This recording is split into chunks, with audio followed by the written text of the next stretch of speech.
Hello, welcome back. Today is April 6th of 2021. Now, recently I watched a documentary on Netflix. It's called The Last Blockbuster. Oh my god, this fucking clock. Now, recently I watched a documentary on Netflix called The Last Blockbuster, and it's all about the Last Blockbuster, which is in Bend, Oregon. The documentary is pretty good. They talk about the origin of Blockbuster and then about how it went down in flames, basically. Spoiler alert, it was not because of Netflix. I knew you were thinking that, weren't you? But no, it went down for other reasons. Poor management. You should watch it. It's pretty good. Yeah, there's one remaining Blockbuster in Bend, Oregon, and it's run by this super nice lady, and everyone who works there is like family. Now, I have very fond memories of Blockbuster. Going to Blockbuster as a kid, it was always an event. I'd be at home and my parents would say, "Why don't we go to Blockbuster and rent a movie?" And I would be so freaking excited because, you go to Blockbuster, they have so many movies. You walk up and down the aisles looking for that one movie that you want to watch.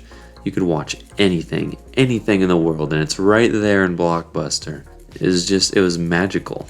Growing up without Netflix or streaming services or anything like that, have a place where you can get on-demand movies was just amazing. It was like the best thing since sliced bread. Not to mention I was a kid, so everything is more interesting when you're a kid. So it just made Blockbuster that much special. I remember when I was really little, I'd gotten really excited because recently I had found out that there was a SpongeBob SquarePants movie, and I was a SpongeBob fanatic as a kid. I straight up bragged to people about how much I loved SpongeBob. And the SpongeBob movie came out in 2004, which was 2 years after I was born. So I definitely wasn't old enough to know that it had come out. But when I found out that there was a SpongeBob movie, I was hyped. I was through the roof excited. And one day I asked my parents if we could go to Blockbuster to see if they had the movie, and they said, "We'll think about it." And I was so excited. I don't remember if we actually went and got it from Blockbuster, but the excitement was there. Blockbuster always had a certain smell to it. It was they always had at least the ones I went to, they had a popcorn machine, and they always had popcorn being made in there. So there was the smell of popcorn, but then there was also the smell of plastic from all the movies, combined with the smell of carpet and all of the combined smells of other people's houses that those movies have been in. And all combined together, it didn't make the best smell, but you look back on it and you think about it and you're like, ooh, those were good times. Not the best smell, but a really nostalgic smell. I remember when Blockbuster was finally going out of business, at least the one near my house.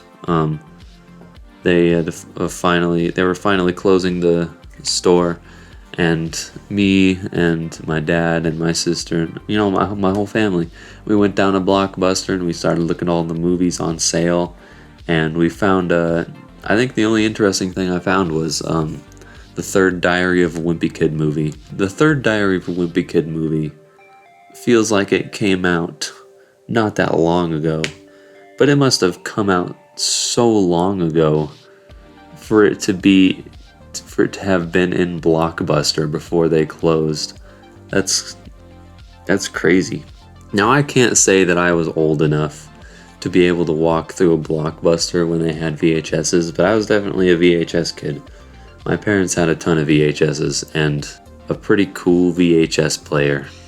I watched the Blockbuster documentary, and they were talking about the VHS cases, and this one guy, he opened it up, and the sound it made was so nostalgic.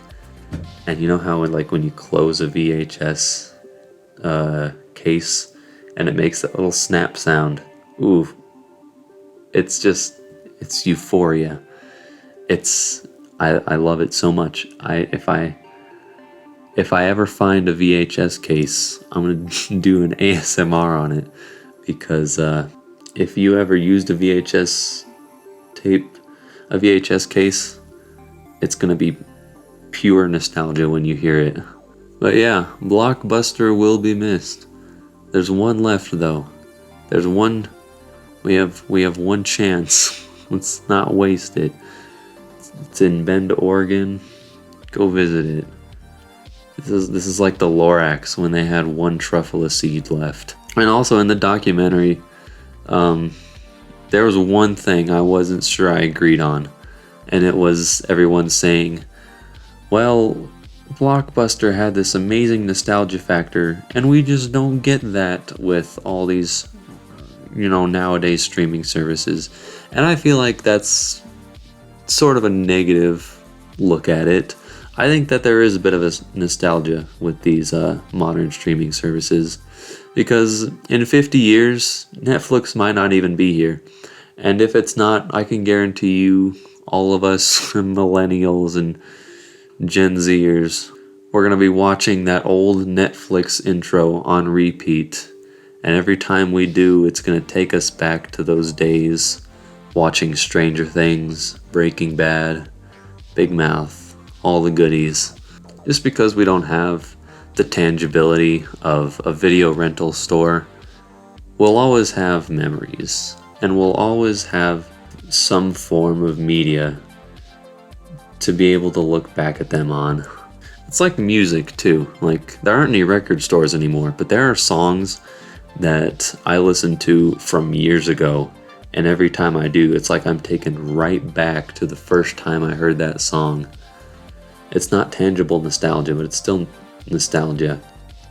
And while we don't have Blockbuster anymore, we're still going to be able to make memories, no matter how digital we are. But yeah, there's our golf ball for today. Let's get the date on this, mother trucker. 21. Alright, let's go slap it on the pyramid. Alrighty, there's our golf ball for today. I will see you guys tomorrow.